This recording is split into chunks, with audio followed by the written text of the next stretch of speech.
Okay, so today I got a bunch of motors getting tested, and while all that's going on, today's the day. Rebuild the workbench. That's what we're going to do. And what I want to do here is we're going to do an upgrade on it. Still have sand fork tracks. I built a new yard ladder, which I have a super long video to show how I did it. We're still going to come in with 3.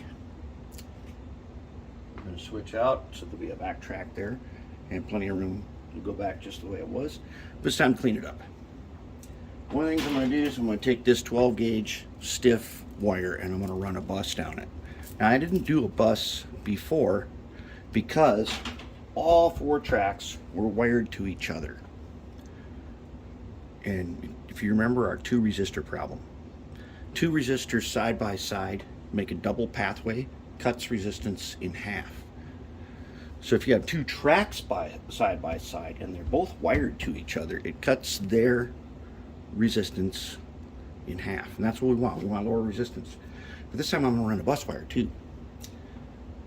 Because I'm going to put in a couple extra feeders. Basically, I had feeders on one end, and then on the other end, all the rails were wired to each other.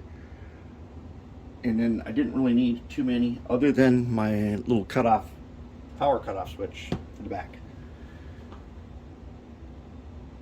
So I'm going to do a little extra bracing. We're going to oil our backsplash again. And I'm going to run some sandpaper across the workbench. And I'm trying to think of any other cool wiring to put in here. Probably think of something. So this is where we're going to start. I'm going to clean it, and then we're going to do some wiring.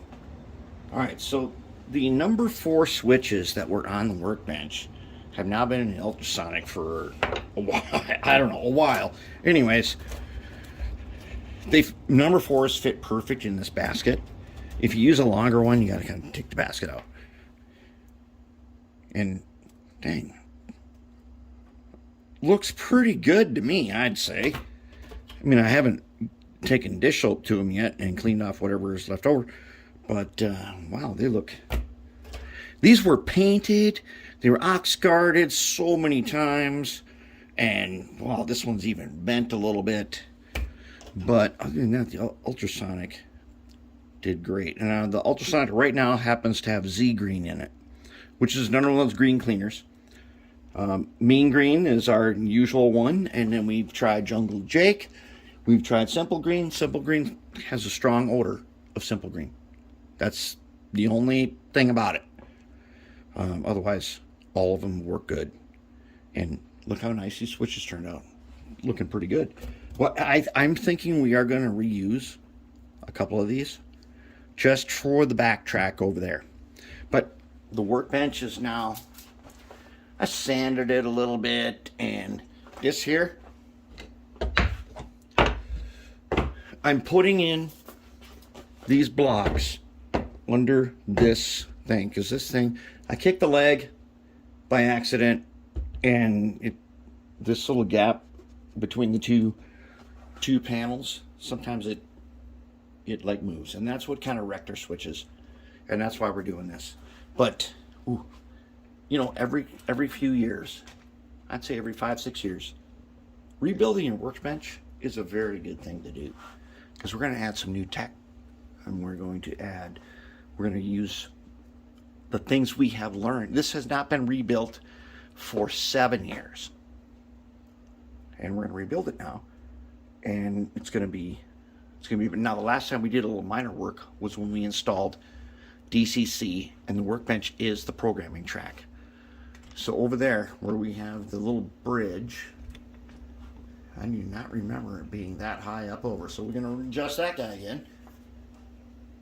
And then, as you can see, those wires right there, they're in a terminal strip. So this is going to be really easy to rewire, and we're going to make the wiring better, and we may add some features. All right, I have cleaned the windows with a razor blade and window cleaner. The mirrors, windows. Okay, in the previous edition of this same workbench was in my workshop, which had windows to the outside. Now that I moved it to the basement, where the layout is, I put the mirrors in to kind of take the place of the windows I used to have, and I found that they are super helpful. Above the mirrors, I have a giant bulletin board, and that is one of the most useful things you can have in your shop. In fact, there's a chart right here. Okay, that chart, I found it on the internet and I printed it out. That is a drill index chart. And it tells me everything I need to know about drill bits. And I refer to that frequently. There's a bunch of other stuff on here that I was doing when I was doing stuff. And, I don't need them all right now. But having the bulletin board and the ability to put up stuff that I'm working on, very helpful. If you are building your workbench, I would strongly suggest not putting your supplies. I keep those on a separate workbench. And then, as you know, I keep absolute necessities over here. Tools and things. But if you're building a workbench, very important, I think, the mirrors really make a difference. They make you feel better about working on stuff. I don't know why that is. It just is. It is what it is, and that's why it's there. So I love having the mirrors. Now, I did oil the backsplash with some mineral oil. I know I usually use grapeseed or linseed, but and sometimes I use wax. I just put some mineral oil on them, so they're looking nice. And then I sanded the workbench top. That's looking good. Now I'm going to do some electronics. I'm going to put in a real bus wire this time. Instead of having wires going all over the place, I'm going to go ahead and do like the layout is. I'm going to put in a real bus wire, just like the rest of the layout. And I'm going to put in real feeders. Since I went through all that trouble and you haven't seen it yet, I've made a ridiculously long video, which is probably not that useful to anyone, unless you're building a lot of track. I still don't know if you can learn anything from it. But it's super long, and I'll upload it when I actually got this installed and do a final reveal. But here it is. The workbenches. Oh, that's super clean. The milling machine stays where it is. Everything's good to go there. I did do... I don't know if you can see that. But see that line there? There's some little dots. Those are cabinet screws. This time, I went ahead and I screwed some plywood under there. Now, if you haven't noticed yet, my workbench is particle board. I love particle board. My entire layout is, but it's particle board. Do not be fooled by the people who tell you not to use particle board. Okay, particle board handy panels come in 2 foot by 4 foot sections. Let's take a look at the workbench. There's a section. The milling machine is not a section. All right, I've been using it for a very, very long time, and here's what I can tell you. Particle board conforms to your space. And it might get wet or whatnot, and it doesn't matter. It always dries out. And I just resanded this, so it's nice and clean again. That's not a problem. Particle board is dirt cheap. It's super easy to work with. Anybody can get it. You don't need a special vehicle to haul it. And it has a surface that I really like. I can't stand a plywood surface. It's just, it is not, to me, it's not right. I don't know why. It just isn't. I've used particle board since I was a kid. Since my dad built me my first workbench out of particle board, and I love it. So, and there's some people who say plywood's the only way to go. Cabinet grade. Cabinet grade plywood is definitely not in my budget. This is. And I've been using it for a very long time, and I swear by it. Now that we got it all cleaned up, time to start putting it back together. I'm still thinking, I know there's some new features I got to put in. I don't know what they are yet, but we'll see. I'm going to put in the bus wire first. Okay, now this video goes with workbench rebuild. Okay, so I cleaned the whole workbench. I ran the sander over it, cleaned it up. I oiled the backsplash, and I did some wiring underneath. But what I want to show you now is this cork road bed. that's been on here for like 9 years. All I did was I took it out and I ran my sanding sponge over it and vacuumed it up, and now it looks brand new again. It's good stuff. Okay, then here's our under track magnet. We're gonna add the steel plate to it. It's slightly higher than the road bed. No big deal. We'll live with it. It'll be fine. We're gonna put in one of those between the rails. We're gonna put it down there somewhere so we can use this for switching. That's kind of what we want to do. And maybe one of these days I'll make something so I don't even have to reach over and switch the tracks. But what we have now, we're coming in from the three tracks. Okay, the first track goes to Massive. The second track is Iridium Park, and the third track is the Mighty Beanlock. And that's how they come in. And our yard ladder that's here connects to the middle track. And then you can switch into track 1, you could switch into track 2, switch in track 3, and track 4. So you'll be able to actually shuffle cars in this. And if you just go down a little ways, you got some runarounds. So that's pretty good to go. All right, I'm going to get it installed, and then we'll look under the layout at the wiring. All right, that wraps up the workbench rebuild. Tracks are back. Yard arrangement has been reversed so that during operations, this is an industry. And now you can switch it normally. We don't have all those back and forth switches we had before. I put this all in, and then I had to troubleshoot it. I put it in and there was a short.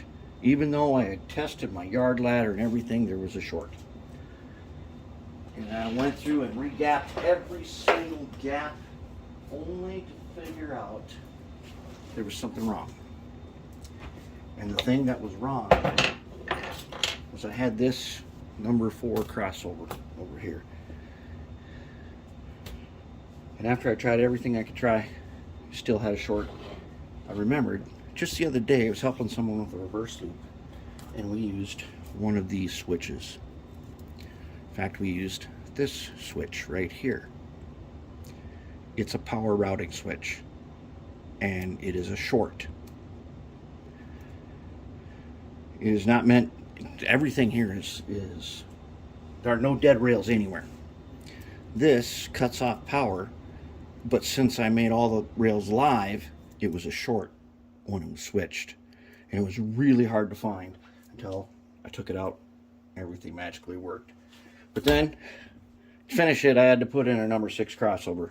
I didn't really want that because now I've got short space over there. But it'll be okay. We'll build a small locomotive.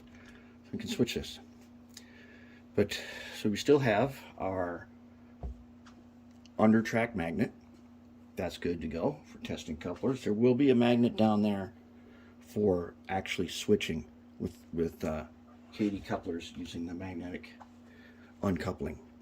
Okay, let's take a look at some of the other workbench business here. Okay, as always, underneath I have a power pack, Tech 2.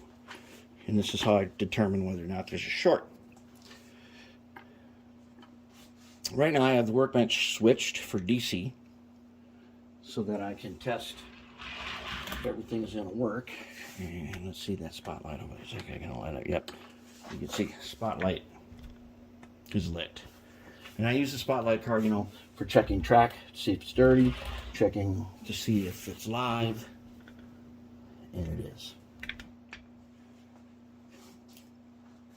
Now, before I rebuilt this, I just wired these tracks to each other on both ends. And that works fine. You can do that. And when you do that, these are a lot of wires. And when you wire them to each other, it lowers resistance. You have multiple pathways. And I'm probably going to do that again, just to make it even better. But let's take a look underneath. Okay, underneath, there's a big 12 gauge bus bar, or bus wire. And then I brought down groups of the feeders twisted them, capped them, and then soldered them to the 12 gauge. 12 gauge solid. That's a good wire because it's solid and you can solder right to it. Same thing over here. More feeders. More feeders. Then, as we come around, go around to this side, here's kind of the control center. So I have this control panel. This switch here is a 3-position, and if I flip to the middle, it is now dead rail. If I flip up, it is now the DCC programming track. Since I use DigiKeis, the programming track is also a power district of its own. So you can use it normally in operations, and you can also program it. That's a great feature to have. Then I have a bus here, and that back track right there, I can kill the power to it, just to that section, if I want to store some stuff. Like I have all those lighted cranes back there that I was working on. And then this lift out bridge right here, I wired him with a little, I don't know if you can see that, and a little bus, a little terminal strip there. And then he's got some little bit heavier wire that takes him to the bus. And right here, plastic rail joiners all the way across, so it's isolated from the layout. When I'm working on something, I can roll it, and when I'm done, it can be taken away onto the layout if it's had some weight in it. There it is. Now I can start putting the workshop back together.